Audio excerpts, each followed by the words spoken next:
종말론 제 39번째 시간입니다. 종말론 39번째 시간. 오늘 말씀이 제목은 바다에서 나온 셋째 짐승이라는 말씀이 제목이 됩니다. 바다에서 나오는 이제 큰 짐승 넷을 다니엘이 봤는데, 첫 번째는 사자 같은데 두 날개가 있죠. 그 다음에 두 번째 짐승은 곰 같고, 그 입에 이 사이에 갈빗대 세 개가 있는 한쪽 발을 든, 그리고 오늘 세 번째 짐승은 바로 표범과 같습니다. 표범과 같은데 날개가 새의 날개 같은 것이 네 개가 달려 있어요. 그러니까 표범이 아마 짐승 중에서는 가장 빠른데, 거기다가 새의 날개가 네 개가 달렸으니까 얼마나 빠르겠습니까? 거의 최고 많은 강력한 속도로 신속하게 날아가는 그런 표범과 같은데 새의 날개 4개가 있다. 그리고 또한 이제 특이하게도 이 표범은 그 머리에 4개가 있어요. 머리가 4개예요. 그 머리가 4개고 날개가 4개고 또 표범 같고 참 특이한 짐승인데, 이 세상에 사는 짐승이 아니라 바로 마지막 시대를 알려주는 바로 예언적인 성격을 띤 짐승이다. 자, 다니엘 제 7장 6절의 말씀이죠. 다니엘 제 7장 6절. 그 후에 내가 또 본즉 다른 짐승 곧 표범과 같은 것이 있는데, 그 등에는 새의 날개 넷이 있고 그 짐승에 또 머리 넷이 있으며 권세를 받았더라. 아멘. 그래서 이 세 번째 짐승은 바로 바벨론, 그 다음에 페르시아, 그 다음 페르시아를 이제 정복한 바로 그리스, 헬라 제국을 뜻한다라고 볼 수가 있습니다. 그리스 헬라 제국에는 세계에서 가장 유명한, 역사적으로 아주 유명한 알렉산더 대왕이 나옵니다. 알렉산더 대왕이 한 20여 세부터 시작해서 33살까지 약 10년간에 걸쳐서 그리스를 중심으로 해가지고 온 세계를 다 정복해 버렸습니다.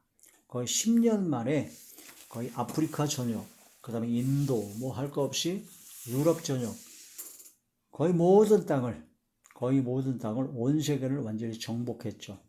그래서 알렉산더 대왕의 그 정복력, 그것은 상상도 할 수 없을 정도로 빨랐다. 그래서 그걸 표현하기를 성경에서는 표범과 같은데 바로 새의 날개 넷이 있어서 엄청나게 빠른 속도로 정복하는 바로 짐승의 세력으로 표현하고 있습니다. 그래서 헬라 제국이라는 그런 말씀이 되죠. 헬라 제국. 그런데 특이하게 이 헬라 제국으로 표현된 표범은 머리가 넷이 있다. 그 헬라 제국의 알렉산더 대왕이 33살까지 하다가 33살에 이제 열병을 얻어서 죽게 되죠. 근데 그때까지 후사가 없었어요. 그래서 그 부하 장수들이 나와서 이제 이 광활한 대륙을 누가 주의합니까? 그랬을 때 알렉산더 대왕이 유명한 말을 남겼죠. 강한 자가 가져라. 그래 그때부터 피 튀기는 전쟁이 일어납니다. 그 부하 장수의 그 장군들이 한 20명가량이 있었는데, 그 중에 한 4명으로 이제 압축이 되어서 그 4명의 장수가 서로 전쟁을 통해서 분열하고 맙니다. 그래서 헬라 제국이 4개의 나라로 분열해서 그 4개의 나라로 분열한 그 내용이 바로 머리가 넷이요 뿔이 넷으로 바뀐 그런 내용으로 표현하고 있다.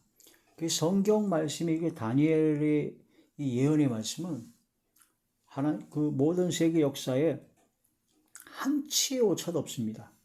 아주 정확하게 이루어집니다. 그 다니엘이 이 예언의 말씀을 받을 때는 벨사살 왕 원년이에요. 바로 바벨론, 바로 후기에 바벨론이 멸망하기 몇 년 전이거든요.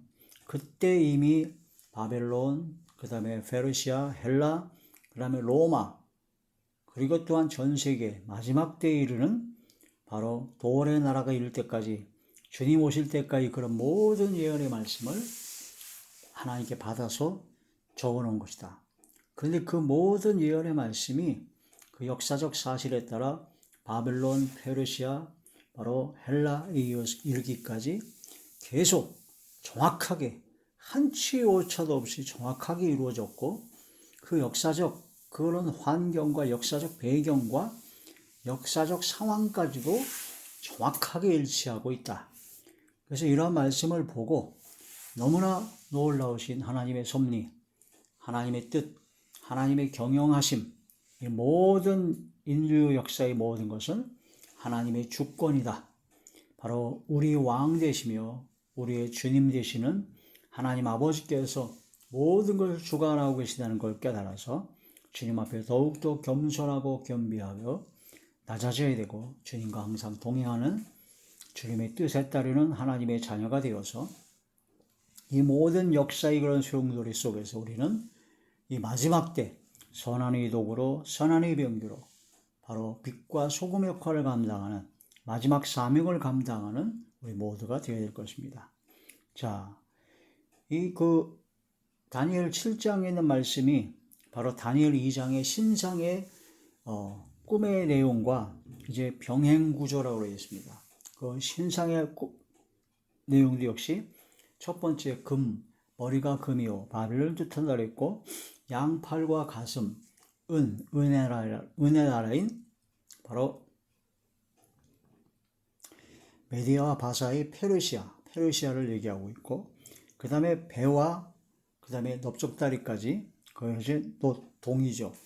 노세 나라입니다. 노세 나라가 바로 헬라 제국입니다. 그래서 배와 넓적다리까지니까 가장 많은 땅을 차지한 그 나라가 바로 헬라 제국이라고 볼 수 있습니다. 자, 다니엘 제2장.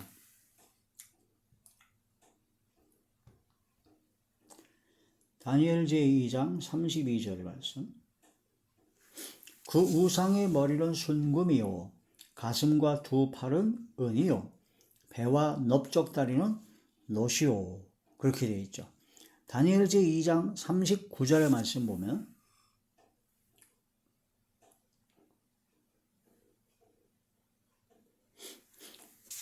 왕을 뒤이어 왕보다 못한 다른 나라가 일어날 것이요 셋째로 또 놋 같은 나라가 일어나서 온 세계를 다스릴 것이며, 그래서 동이죠. 바로 청동기 문화를 상징하고 있습니다.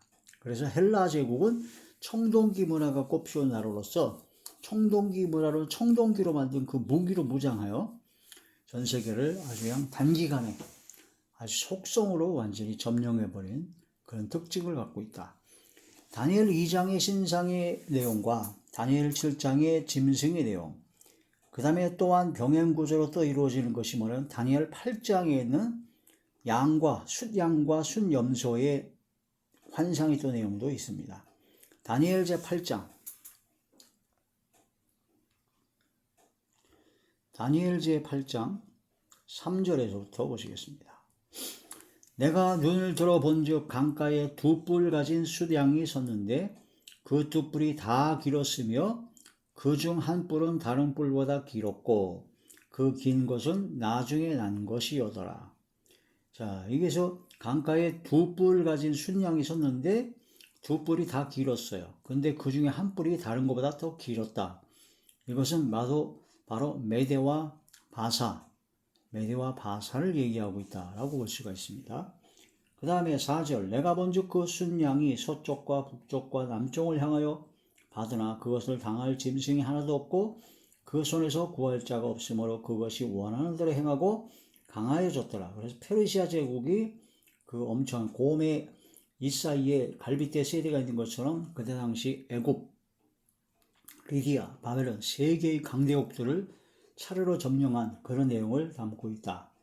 5절. 내가 생각할 때 한 숫염소가 서쪽에서부터 와서 온 지면에 두루 다니되 땅에 닿지 아니하며 그 염소의 두는 사이에는 현저한 뿔이더라.